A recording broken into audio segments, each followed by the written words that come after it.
Welcome to today's deep dive. Whether you are, just winding down for the night or maybe gearing up for a big meeting today, we are really glad you're here with us. Yeah, we really are. And today's session is honestly tailored specifically for you. It's a topic that, well, I think we all deal with. Oh, absolutely. We're basing today's deep dive on a really fascinating guide called Dehumidifying the Mind. Such a great title. It really is. And just a quick note before we jump in, because this specific source material is actually designed with English learners in mind, we're going to intentionally keep our pace today pretty comfortable. Right. Nice and clear.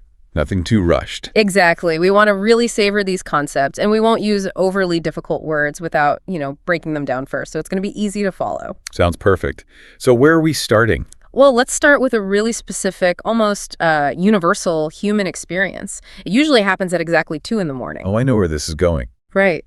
You are just lying in bed, staring at the ceiling.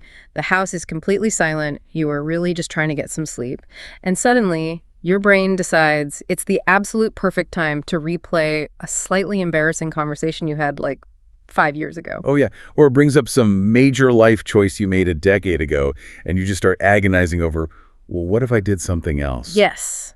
Instead of drifting off, you are suddenly wide awake, wrestling with this really heavy, uncomfortable feeling of regret. It's like a midnight ambush. You're suddenly trapped in your own mental time machine, and you never even wanted to buy a ticket. No, not at all. So today, we're looking at this guide to figure out why our brains choose to ambush us like this, and more importantly, how to mentally dehumidify those thoughts. Yeah, the guide uses this incredible metaphor for this.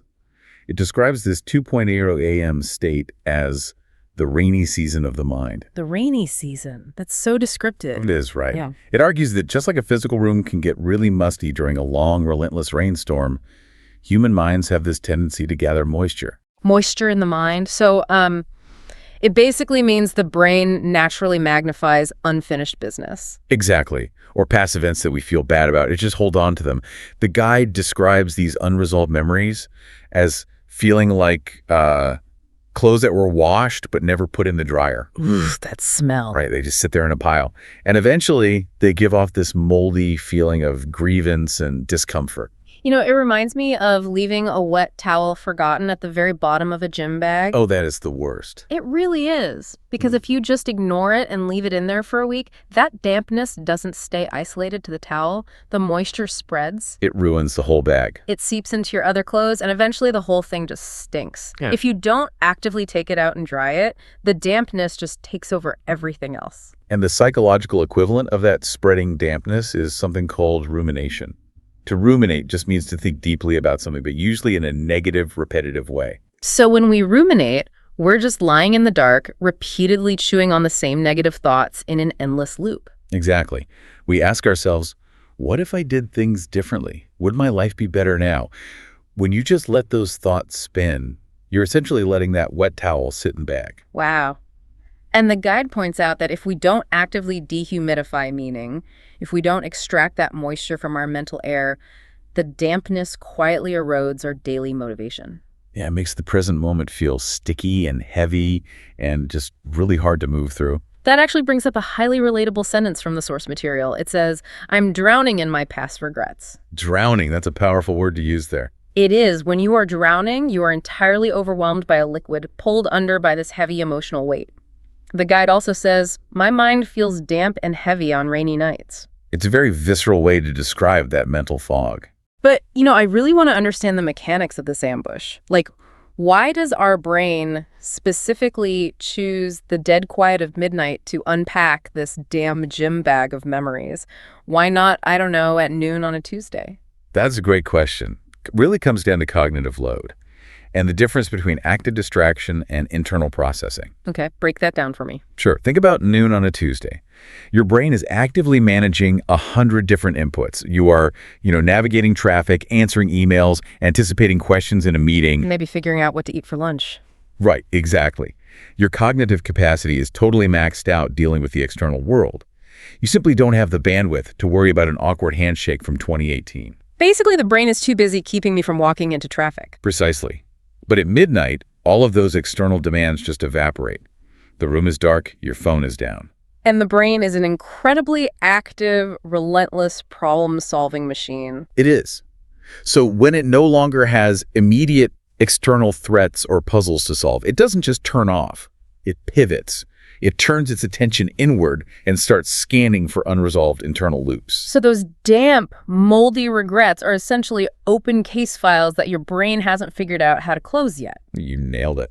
So the brain is essentially saying, hey, we finally have some free time and zero distractions. Let's pull out that terrible decision we made years ago and finally solve it. Yeah. I mean, it's trying to help, but its timing is just terrible. It really is. It's actually an evolutionary defense mechanism. Yeah. The brain wants to ensure you learn the lesson so you don't repeat the mistake. Right. But because it doesn't know how to file the memory away properly, it just keeps shoving it in your face, hoping you'll suddenly figure it out. Okay, so that tells us why we ruminate. But we really need to figure out how to stop it. We need to transition into emptying that water tank. Right, because just recognizing that your mind is damp doesn't actually dry out the room. Exactly. So how do we reframe this? How do we empty the tank? Well, we have to look at the underlying cognitive illusion that powers all of this. The core mindset shift here revolves around a psychological concept called hindsight bias. Hindsight bias. Let's unpack that term. Sure. Hindsight bias is our tendency to look back at an event that we couldn't possibly have predicted and trick ourselves into thinking, oh, I should have known that was going to happen. So we use the knowledge we have today to judge the decisions we made yesterday. Exactly. So when we are lying in bed, just mercilessly beating ourselves up over a past choice, we are effectively cheating. We are grading an old test using the answer key we only got today. That is a perfect way to put it. We are holding our past selves to a totally impossible standard. Which brings us to a massive reframing of this concept in the guide. And to reframe something simply means to change the way you look at it. You put it in a new conceptual frame. Right. And the guide explains that regret is actually just your present self, applying hindsight bias to your past self. Meaning, feeling like you made a bad choice back then is literal, undeniable proof that you are wiser and more mature now. Exactly. You couldn't see the mistake then, but you can see it clearly now. Wow. So regret is just the shatter left behind by personal growth. It is not a punishment for being stupid. It's a measurement of how far you've come. Yes. I mean, think about it. If you hadn't grown, you wouldn't even recognize it was a mistake. That is such a relieving thought. It really changes things. When you look at it that way, regret becomes a sign of growth. The source uses this to draw a very practical contrast between what it calls moldy regrets and dried lessons. Okay, moldy regrets versus dried lessons. Let's explore that. A moldy regret is, like we said, fuzzy, decaying, and keeps you stuck. Right, and a dried lesson is clean, preserved, and actually useful. Let's walk through some examples of how to actually dry these thoughts out. Say someone is lying awake thinking, if I hadn't chosen the wrong major in college, or if I hadn't taken that dead-end job, I'd be incredibly successful right now. That is a classic moldy regret. So what's the dried lesson version of that? The dried lesson version is realizing you made the best decision you could based on the limited knowledge you had at the time.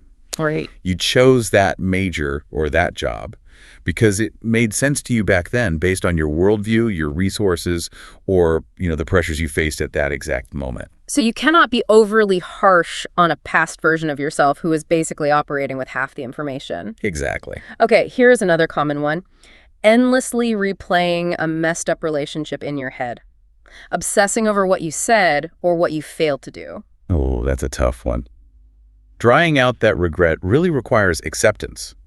And acceptance is the willingness to tolerate a difficult reality without fighting it. So you have to accept that regret is just a natural, unavoidable part of life. Yeah. Imperfection is actually a form of wholeness. There is no version of a human life anywhere on Earth that doesn't include messy, painful mistakes in relationships. Because it's how we learn the boundaries of human connection. Exactly. It's totally normal. But what about when a moldy regret starts affecting the future?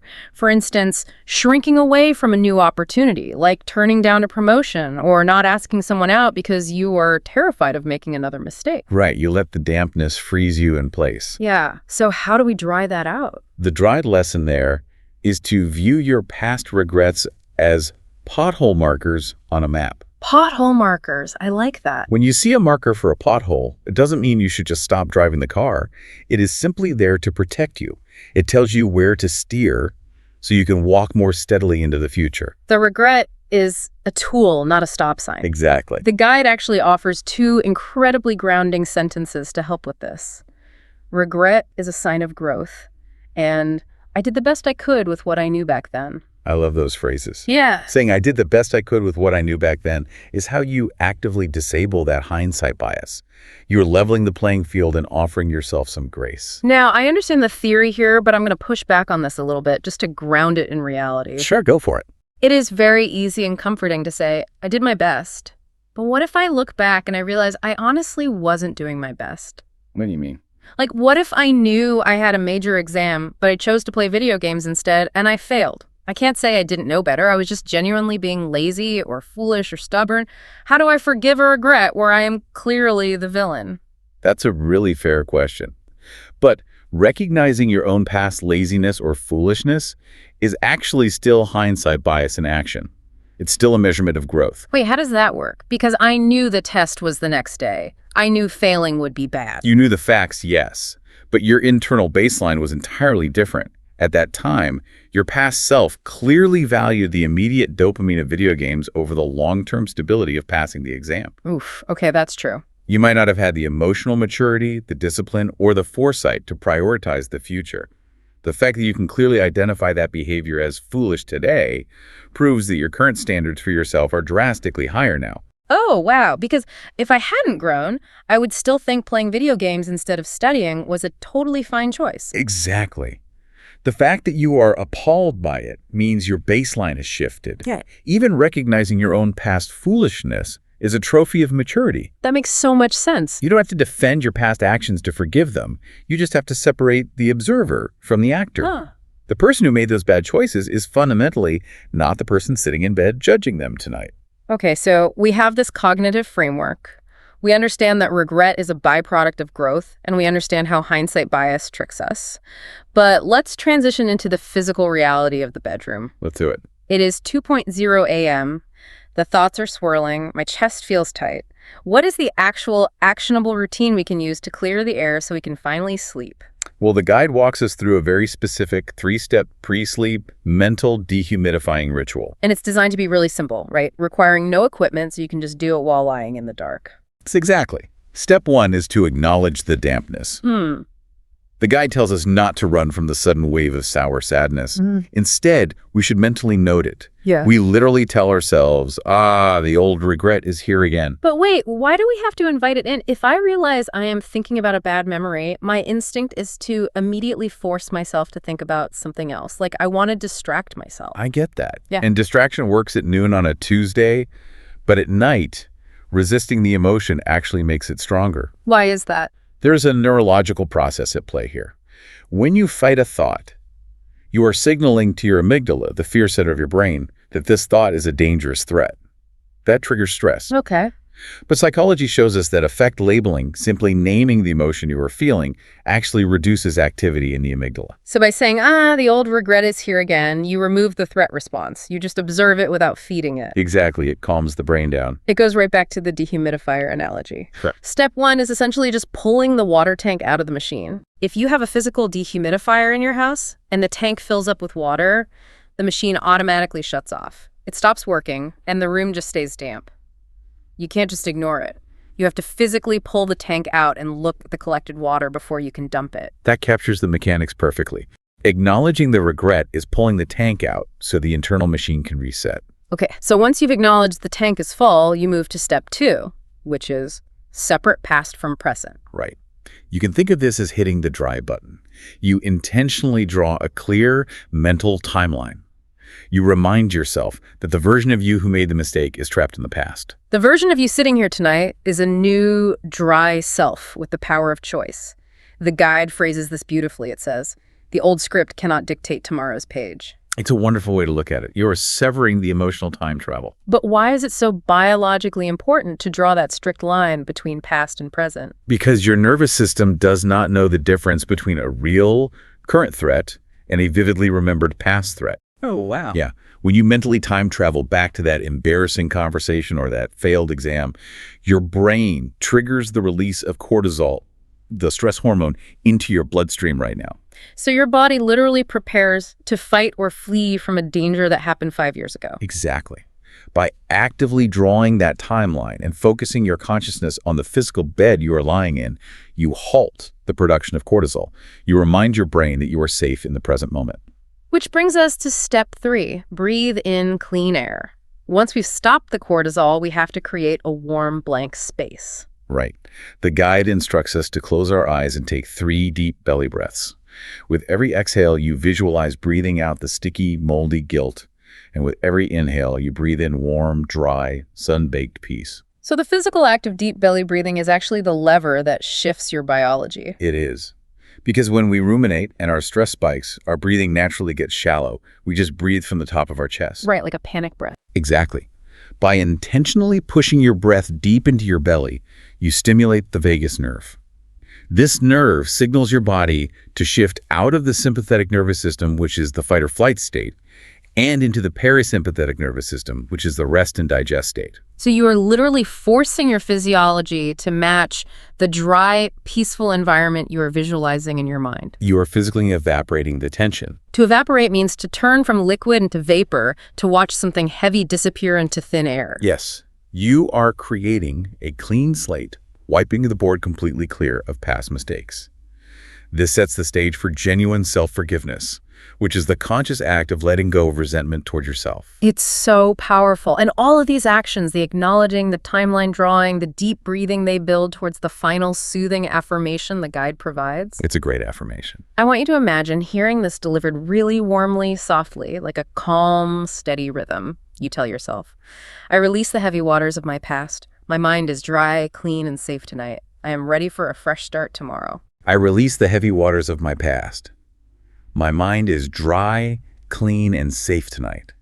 I am ready for a fresh start tomorrow. Just saying, it feels nice. It does. When you say that, you are actively claiming a fresh start, a completely new beginning unburdened by yesterday's dampness. It takes that abstract, overwhelming feeling of nighttime panic and gives you a tangible, step-by-step process to dismantle it. It gives you total agency. You are no longer just a passive victim of the rainy season of your mind. You can't control when the storm rolls in, but you have the internal tools to change the weather inside your own head. You pull the water tank out, you empty it, and you go to sleep. So simple when you put it like that. So let's trace the arc of what we've unpacked today. We started by diagnosing that dampness, that heavy, sticky feeling of nighttime rumination where old memories feel like a wet towel ruining everything else in the gym bag. Right. And we dug into why the brain waits until midnight, realizing it's just trying to process open files when the cognitive load of the day finally drops. And from there, we reframed the very nature of those regrets. We explored how hindsight bias tricks us into judging our past selves with our present knowledge. Yeah, we realized that feeling foolish about the past isn't a life sentence. It is empirical proof that our baseline has shifted. Our regrets are actually trophies of our personal growth. And finally, we translated that theory into the 3-step drying ritual. Acknowledging the water to turn off the amygdala's threat response. Separating the past from the present to stop the flow of cortisol. And breathing deeply from the belly to engage the vagus nerve, bringing in that clean, warm air to evaporate the guilt. The most crucial takeaway from all of this is that you do not have to carry the heavy, wet weight of the past into tomorrow. Your mind is your sanctuary. Exactly. By giving yourself this vocabulary, words like hindsight bias, rumination, and self-forgiveness, you are building a toolkit for emotional self-care. Having the words to define your internal experience is the very first step in mastering it. You have the power to keep your mental space dry and clean. You do. You have the words and you have the mechanics. So as you go about the rest of your day, or as you settle in to finally drift off to sleep tonight, we want to leave you with one final, lingering question to turn over in your mind. Something to really think about. If regret is truly just a signal that you have grown, that you have gotten wiser and adopted higher standards, what perfect decision that you made today might your future self lovingly cringe at 5 years from now? Oh, that's a good one. Right. And honestly, isn't that guarantee of constant evolution, that promise that we will just keep getting better, actually a beautiful thing to look forward to?